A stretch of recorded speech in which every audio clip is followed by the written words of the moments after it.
Well, even with the upsurge of attacks on farming communities across Zamfara state, the farmers are not backing down.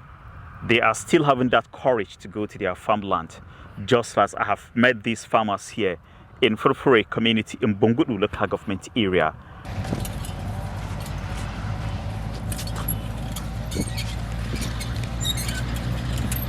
Many farmers have to enter into peace deal with terrorists before they are allowed to till their farmlands. Only those whose farmlands are closer to their community that are having less fear to go to their farms. But the traditional leaders say that the terrorists only honor agreements for a few days, and this is making it too risky to go to the farms when the agreement has lapsed. Don kwanan baya in ka zo daga nan zuwa tsohon maradun baka ya zuwa sun yi ta doke mutanen mu kuma sun kashe mutane. But just of recent, we discussed with one of the kingpin by name Jomu Sumoli, who promised to take steps towards preventing attacks on our community. Just 2 weeks ago, he sent his boys to kill 3 terrorists that were operating between the old and new Maradun communities. But now, our farmers are going to their farms. Now, one can drive from here to Koranamuda without being attacked as at now.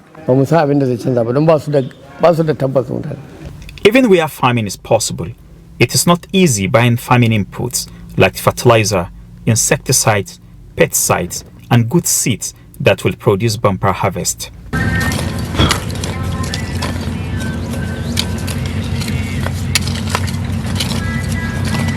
This farmer whom I met preparing his farmlands for cultivation says he can only work on 6 out of his 10 farmlands because the remaining 4 are now in a hard-to-reach locations.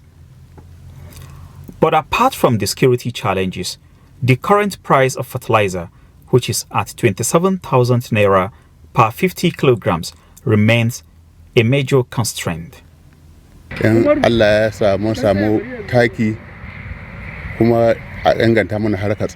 want the government to assist us subsidize fertilizer, and also the security situation should be improved.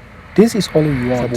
If we are not saying we must be bearing guns, because it will be disastrous if the masses are allowed to carry guns, because they may turn the guns against one another in the slightest provocation. But the state government says it is redoubling its efforts to stop the terrorists from attacking the people. Last week, the state introduced several measures to deter the terrorists. One of such measures, according to the Zamfara State Commissioner for Security and Home Affairs, retired Deputy Inspector General of Police Mamman Safi, is the establishment of community protection guides. 500 people are to be engaged with the task of protecting communities across the 19 emirates in Zamfara State. These CPGs are already trained in line with international best practices. They are trained on weapon handling. They are trained on human rights. They are trained on even arrests, and even to learn some aspects of what constitutes a crime. And they are going to work pari passu in close supervision with the police and even other security agencies. And they have a code of conduct. They have ethics to follow. We have guidelines for them, and we have code of punishments for them if they err. Some analysts are still skeptical on whether the new measures are capable of stopping the terrorists.